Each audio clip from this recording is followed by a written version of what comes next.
Promising a story of bells, hells, and purging poison, the unique premise and art of poison control had me interested in it as soon as it was announced last year, even if its gameplay isn't what I'm used to in a JRPG. But the interesting stories promise had me wanting to try it regardless, and now that I have, I can say that those stories delivered exactly what I'd hoped, with light-hearted humor and dark premises in each one, making each hell an interesting place to resolve. Paired with a localization that did justice to a colorful script that made it easy to forget it isn't dubbed, the light atmosphere makes this all a surprisingly fun affair as you purge poison from each of its hells, and as a JRPG style I don't usually play as it combines equipment systems with third-person shooting, it ended up being surprisingly fun, even if its tendency to lag in later chapters made it less smooth than its other parts. But the best part of this game is its stories, and if you're a fan of this kind of story looking for a reason to dive back into the afterlife, the short ones in these hells makes for an exciting story-driven journey with many bite-sized ones to enjoy while cleaning up the depths of hell in this unique JRPG experience.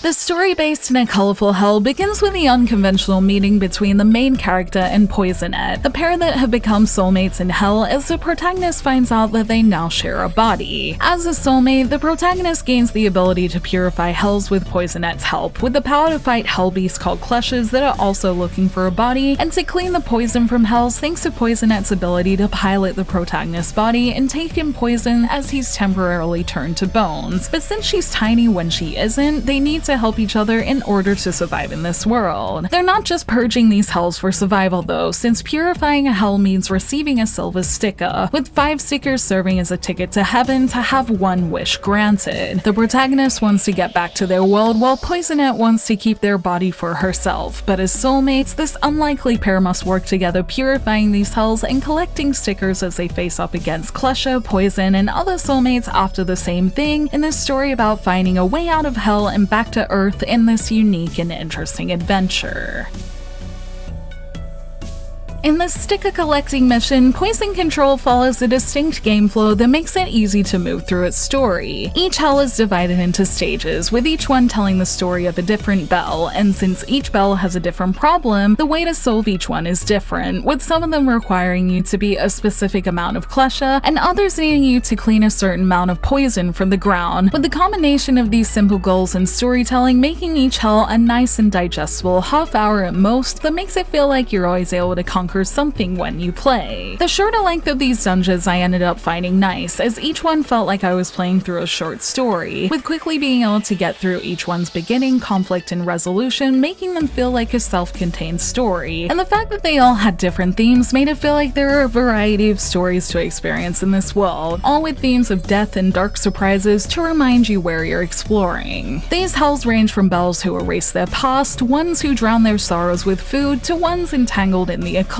or 18+ fiction, and exploring them with the charming Poisonette and the unsettlingly comedic Higan radio that plays when you enter each one gives everything an oddly bright and lighthearted feeling as you find out how many of these girls died that made going through each one an interesting experience. As you purge poison and clushes in these hells, you'll play with Poison Control's action combat, which combines third-person shooting mechanics with JRPG ones like leveling and equipping bullets, along with its unique poison-absorbing mechanic that makes for a one-of-a-kind system when you use it all together. When purging poison, you gain benefits such as health recovery, a charge to your special attack, and a free hit to enemies who happen to be standing inside the area you're purging, making both shooting and removing poison essential parts of gameplay if you want to do the most damage. This makes when you encounter a Clusha have an element of decision making, especially since just standing or shooting on top of poison means that you'll take damage, so the gameplay is slightly more intricate than it looks, as there is a certain balance and timing to using the right bullets, getting Poisonette back to the body before the timer runs out, and not getting hit. And the way these interesting mechanics work together made battles feel quick and fun most of the time, especially in the first half of the game when they were new and fresh, and the fact that it was easier then to find new bullet types, and the amount of these available along with the stat boost you get by talking to Poisonette keeps everything interesting for a while as you go through its many stages. As the game went on, I did start to feel the mechanics got a little repetitive, as bar a few boss battles, after you learn which bullets you like to use, it can start to feel like you're going through the motions to get to the interesting stories. I didn't mind this so much as it was still enjoyable to play with, but what became a bit of a problem was that around the halfway point, as the game introduces enemies that do more complex things like spitting poison or summoning more enemies, its performance on my PS4 started to lag on certain stages and more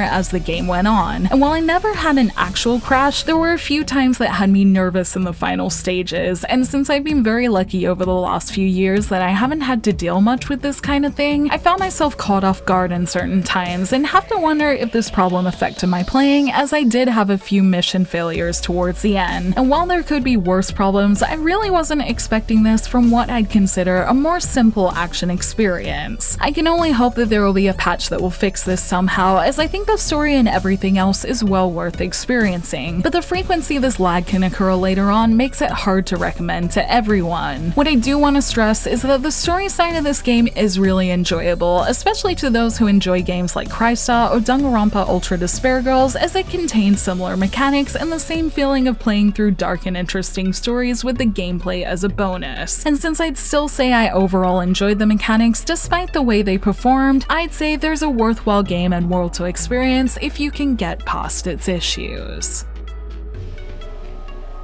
Usually when a game features performance problems, it's not the first thing I'd want to jump back into, but thanks to a couple of unique points, I found myself coming back to it in spite of having enjoyed the ending I got, and in spite of the fact I know I'm likely to encounter that lag in the stages I'm playing. Early in the game, the single shop in Poison Control revealed a special item called the Yomi Sake bottle that at the beginning seemed impossible to get the money for, but now that I've finished, I've been going back to the later stages of the game to get the coin I need to get it, as the fact that it's the only item in a game that you don't use items in has me extremely curious to see what it does. This was initially my only goal after finishing, however, while looking at the game in Japanese, I also noticed there are multiple endings, and since I liked its characters, I'd like to try and get those before playing the next game I want to play this month. So I can definitely say this quirky game has done a good enough job of getting its hooks in me enough that I'm curious to see more. There are other things I can do too, like getting all the poison weapons from each hell, although I'm not totally set on doing that since, as I said, I'm content with the bullets I already have, but depending how long it takes, it's not something I'm against doing, so it'll be interesting to see if I have enough time or motivation to complete everything that it seems that this game has to offer. The fact that there's a decent amount to play with post-game is good too, as the core story of Poison Control is relatively short compared to other JRPGs. It's hard to give my exact playtime as it doesn't keep track of your hour count, but since I stopped taking footage at about 10 hours and finished the game a couple of work days later, I would guess my playthrough was somewhere between 15 to 20 hours, which seems correct considering the average length of a dungeon. As I said, there is replayability to bring this time up a bit, and it's also a little on the cheaper side compared to more mainstream JRPGs that makes this feel more worth it, especially with a quality localization and script to make the story the best it can be. Its performance might not be perfect, but there is a lot to enjoy in terms of everything else in this interesting world that made it feel worth it for me, and I'm looking forward to going back in and seeing how much I can enrich my playthrough further as I continue to play and see what this interesting world has to offer.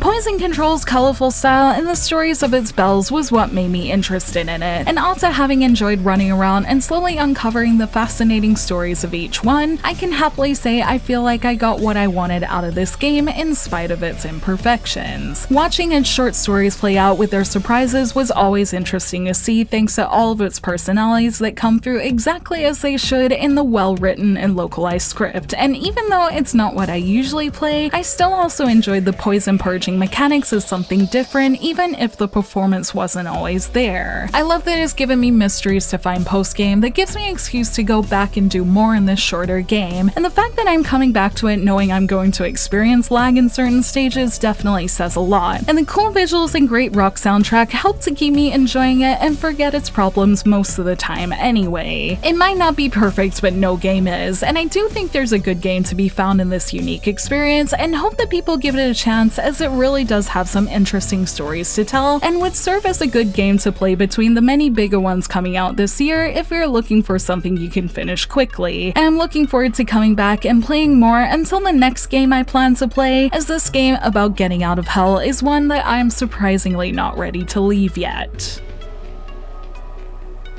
Thank you for watching this video. Let me know in the comments below if you're going to try Poison Control, and when you do, feel free to come back and tell me what you think. You can like and share this video if you enjoyed it, subscribe to my channel for more JRPG content like this, and ring that bell to get notifications on whenever I post so you don't miss a thing. You can check out more videos here, and you can find me on social media on Twitter, Facebook, and Instagram, all at JRPG Jungle. Links to those will be in the description below. Thank you to NIS for the code, and until next time, thank you. Bye!